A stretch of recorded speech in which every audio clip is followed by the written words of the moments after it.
Hello guys, welcome back to our YouTube channel. जैसा कि आप सबको पता है, इस पे हमने एक सीरीज़ स्टार्ट की है। घर के बेसिक कंस्ट्रक्शन से लेकर तब तक फिनिशिंग नहीं हो जाती, सारी चीज़ों को डिटेल में एक्सप्लेन कर रहे हैं। दो टॉपिक हम डिस्कस कर चुके हैं कि बेसिक नीड क्या है अगर हम कोई घर बनाना चाह रहे हैं, और उसकी एवरेज कॉस्ट कितनी आती है। ठीक है, अब हमने अपना ये दोनों चीज़ें पूरी कर ली। हमने देख लिया कि हमें ये चीज़ें चाहिए, हमारी बजट इतना है। लेकिन जब हम घर को बनाना शुरू करते हैं तो वो एक प्रॉपर प्रोसेस होती है कि आपको पहले ये स्टेप करना होगा, फिर ये करना होगा, फिर ये करना, तभी एक अच्छा घर आप बना पाओगे। इस वीडियो में हम उनको डिटेल से देखते हैं। फर्स्ट स्टेप क्या होता है? Land selection and legal verification. यानी आपको सबसे पहले अपने लिए जगह चुननी होगी, लैंड का सिलेक्शन करना होगा कि हाँ हम मुझे यहाँ पे अपना घर बनाना है। ठीक है, और उसके लिए आपके पास लीगल वेरिफिकेशन होना चाहिए, उसके सारे डॉक्यूमेंट्स होना चाहिए, लैंड लीगल होनी चाहिए, वो सारी चीज़ें। अब देखते हैं इसमें जो बेसिक की पॉइंट्स आते हैं वो क्या क्या आते हैं। जो लैंड सिलेक्शन और लीगल वेरिफिकेशन वो कंस्ट्रक्शन से पहले ही शुरू हो जाता है, क्योंकि लैंड के बिना आप कंस्ट्रक्शन कहाँ पे करोगे। ठीक है, क्लियर लैंड का टाइटल होना चाहिए, यानी लीगल लैंड होनी चाहिए। ऐसा कुछ नहीं है कि आपने मुंह उठाया और कहीं पे भी बना दिया। ठीक है, local municipality municipal approval, municipal से अप्रूवल होना चाहिए। साइज और रोड का एक्सेस होना चाहिए कि हमें 100 गज में बनाना है, 200 गज में बनाना है, 500 गज में बनाना है, और उसमें रोड का एक्सेस कितना है। सोयल क्वालिटी, इस पॉइंट को कई बार लोग मिस कर देते हैं कि सोयल क्वालिटी से क्या फ़र्क पड़ता है। लेकिन जो नींव भरी जाती है, जो आपके घर की बुनियाद रखी जाती है, वो इस सोयल क्वालिटी पे बहुत ज़्यादा डिपेंड करती है। तो इसको भी अच्छे से चेक कीजिएगा। इलेक्ट्रिसिटी और वाटर अवेलेबिलिटी, वहाँ पे इलेक्ट्रिसिटी की और वाटर की अच्छी अवेलेबिलिटी है या नहीं है, वाटर पाइपलाइंस वहाँ तक गए हैं या नहीं गए हैं, ये सारी चीज़ें आपको देखनी होती है लैंड का सिलेक्शन करते वक्त। अब डॉक्यूमेंट्स क्या क्या चाहिए होते हैं? Sale deeds, land conversion certificate चाहिए होता है आपको, और लोकल बिल्डिंग का अप्रूवल चाहिए होता है। ये 3 से 4 डॉक्यूमेंट्स आपको इंडिया में चाहिए होते हैं। इसमें नेक्स्ट पॉइंट है आर्किटेक्चरल प्लान और हाउस डिज़ाइन। हमने लैंड वगैरह सब देख ली। कई बार लोग क्या करते हैं, किसी लोकल मिस्त्री को लेके आते हैं कि भाई हाँ इतनी जगह है हमारी और इसमें हमारा घर बना दो। उससे प्रॉब्लम बाद में क्या आती है ना, तो आपकी जगह अच्छे से यूज़ हो पाती है। ठीक है, और ना ही जो जैसा घर उस उतनी जगह में बन सकता था सारी फैसिलिटीज़ के साथ, वो नहीं बन पाता। वेंटिलेशन का अच्छे से ध्यान नहीं रखा जाता, लाइटिंग का अच्छे से ध्यान नहीं रखा जाता है। तो उसके लिए ज़रूरी है कि आप एक आर्किटेक्ट या फिर सिविल इंजीनियर को बोलो कि आप हमारे घर का नक्शा बना के दो, मैप बना के दो हमें। ठीक है, और या एक डिज़ाइन बना के दो जिससे हम अपना घर बना सके। तो उसमें वो क्या क्या इंक्लूड करता है?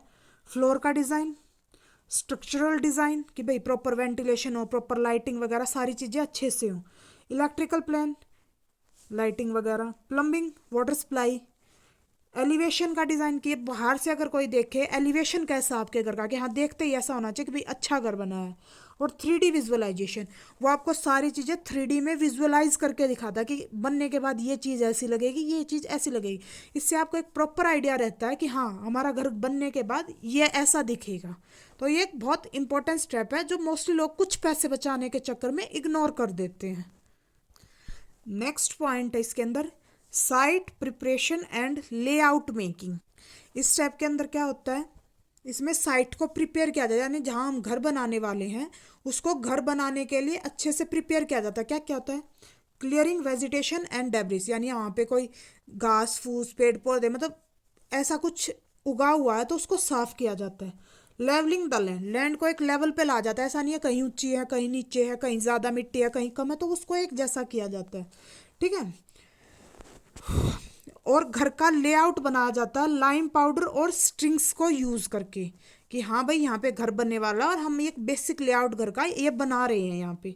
ठीक से, और क्या होता है, और होता है फाउंडेशंस के लिए सारी चीज़ें अच्छे से प्रिपेयर की जाती हैं। ठीक है, ये स्टेप क्यों किया जाता है, क्यों जरूरी है? क्योंकि ये करेक्ट प्लेसमेंट देता है हमारी वॉल्स को और कॉलम्स को। जो हम आगे अपनी नींव के ऊपर वॉल्स बनाएंगे और कॉलम्स खड़े करेंगे, उनके लिए ये एक प्रॉपर जो है प्लेसमेंट का लिए बहुत इंपॉर्टेंट स्टेप है कि सबसे पहले हमें अपनी साइट को बहुत अच्छे से प्रिपेयर करना होगा और कैसे बनना उसका एक लेआउट तैयार करना होगा। नेक्स्ट स्टेप है फाउंडेशन कंस्ट्रक्शन। इसमें क्या होता है? फाउंडेशन कंस्ट्रक्शन वो होती है जो पूरे के पूरे इंटायर स्ट्रक्चर को सपोर्ट करती है। जैसे जो नींव वाला या जो नीचे वाला जो जिसके ऊपर हमारा पूरा घर बनेगा, उस पूरे स्ट्रक्चर को जो सपोर्ट करता है वो होता है हमारा फाउंडेशन कंस्ट्रक्शन। ठीक है, इसमें मेन स्टेप्स क्या क्या होते हैं? डिगिंग फाउंडेशन ट्रेंचेस, जो फाउंडेशन जहाँ पे किया जाना वहाँ पे खड्डे किए जाते हैं। ठीक है, कि ताकि यहाँ पे फाउंडेशन आ सके, यहाँ पे बेसिक स्ट्रक्चर बनाया जा सके।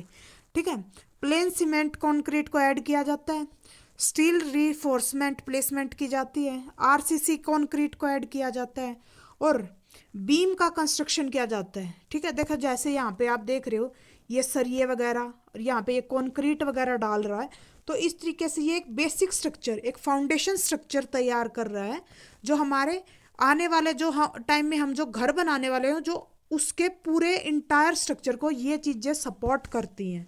ठीक है, अगर आपका फाउंडेशन अच्छा नहीं होगा तो आपका जो स्ट्रक्चर होगा घर का उसको एक अच्छा सपोर्ट नहीं मिल सकता। ठीक है, जो स्ट्रॉन्ग फाउंडेशन क्या किस किस चीज़ को प्रिवेंट करती है? हम क्यों बोलते हैं कि भाई फाउंडेशन होगी, जो नींव होगी, जो बुनियाद होगी वो सबसे अच्छी होनी चाहिए, तो वो हमारे घर को क्रैक्स से बचाती है, सेटलमेंट अच्छा देती है और स्ट्रक्चरल डैमेज से बचाती है। जैसे आपने कई घरों में देखा होगा जो इन चीज़ों का ध्यान नहीं रखते हैं, 2-3 साल बने हुए होते हैं और उनके अंदर दरारें पड़नी शुरू हो जाती हैं, तो वो स्ट्रक्चरल डैमेज को भी प्रिवेंट करती है, क्रैक्स को भी प्रिवेंट करती है।